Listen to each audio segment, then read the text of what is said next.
Assalamualaikum warahmatullahi wabarakatuh. Perkenalkan, saya Mita Aditya, NIM 20.104.11111. Di sini saya akan menjelaskan tentang bisnis. Bisnis yaitu, secara sederhana, bisnis adalah kegiatan menjual barang atau jasa kepada konsumen dengan tujuan untuk mendapatkan laba atau keuntungan. Jenis-jenis bisnis berdasarkan aktivitasnya dan berdasarkan kegunaannya. Berdasarkan aktivitasnya, bisnis dibagi menjadi 4. Yang pertama, bisnis ekstraktif. Yang kedua, bisnis agraris. Yang ketiga, bisnis industri. Dan yang keempat, bisnis jasa. Bisnis ekstraktif yaitu kegiatan usaha Bisnis ekstraktif yaitu kegiatan yang bergerak dalam bidang pertambangan. Yang kedua, bisnis agraris yaitu bisnis yang bergerak dalam bidang pertanian, perkebunan, kehutanan, peternakan, dan perikanan. Kalau bisnis industri yaitu bisnis yang bergerak dalam bidang manufaktur, misalnya yaitu industri mebel, kertas, tekstil, industri kapal, pesawat terbang.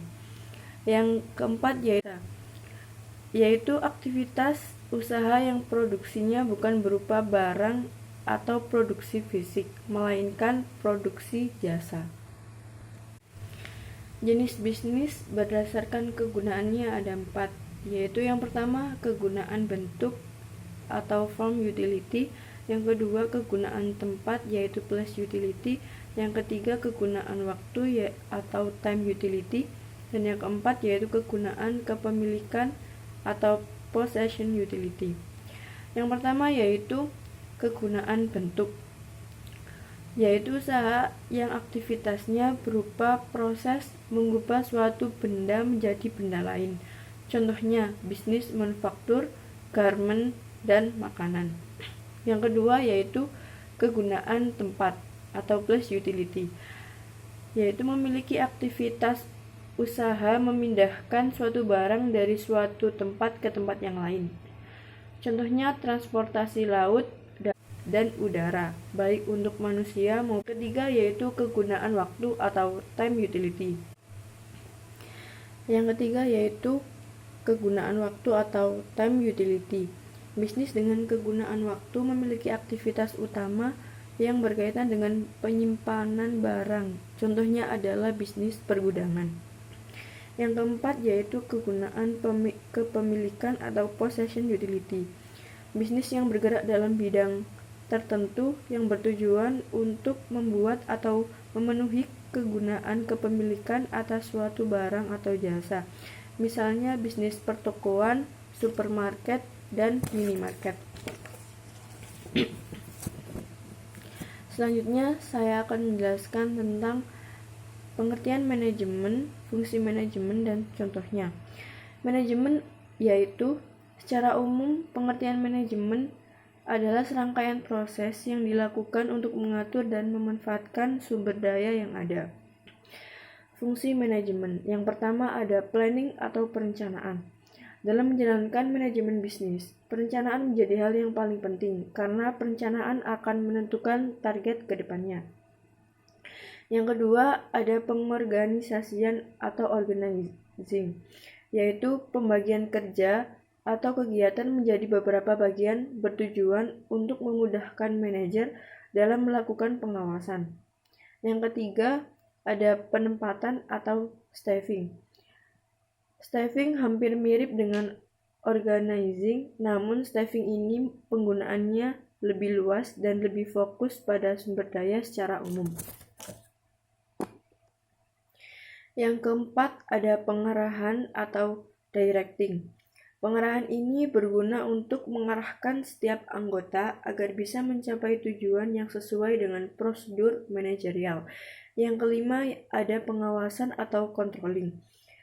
Berguna untuk mengevaluasi kinerja sumber daya perusahaan secara menyeluruh. Berikut ini contoh manajemen. Yang pertama ada manajemen strategi, kedua ada manajemen administrasi perkantoran, ketiga ada manajemen biaya, keempat ada manajemen organisasi, kelima ada manajemen personalia dan administrasi. Keenam, ada manajemen perusahaan. Ketujuh, ada manajemen pemasaran. Ke-8, ada manajemen produksi. Ke-9, ada manajemen keuangan. Ke-10, ada manajemen waktu. Ke-11, ada manajemen organisasi. Ke-12, ada manajemen komunikasi. Ke-13, ada manajemen pendidikan. Ke-14, ada manajemen konstruksi. Ke-15, ada manajemen agribisnis. Dan yang terakhir yaitu manajemen sumber daya manusia. Berikutnya saya akan menjelaskan tentang lingkungan manajemen. Lingkungan manajemen adalah berbagai pengaruh yang bersumber dari dalam dan luar perusahaan yang secara langsung atau tidak langsung mempengaruhi aktivitas manajemen di dalam usaha mencapai tujuan. Faktor yang mempengaruhi lingkungan. Faktor yang mempengaruhi lingkungan. A. Menurut Griffin. Yang pertama yaitu karyawan. Yang ketiga, direksi atau pemegang saham. Yang keempat, modal dan peralatan fisik. Dan kelima, informasi. Faktor eksternal terbagi secara khusus dan secara umum. Secara khusus, konsumen, pemasok, kreditur, dan pesaing. Kalau secara umum, meliputi kondisi ekonomi, kondisi hukum, kondisi sosial, dan kondisi demografi atau kependudukan. B. Menurut Chuck Williams. Yang pertama, lingkungan eksternal mikro terdiri dari pelanggan, pesaing, pemasok, perwakilan pemerintah, dan lembaga keuangan.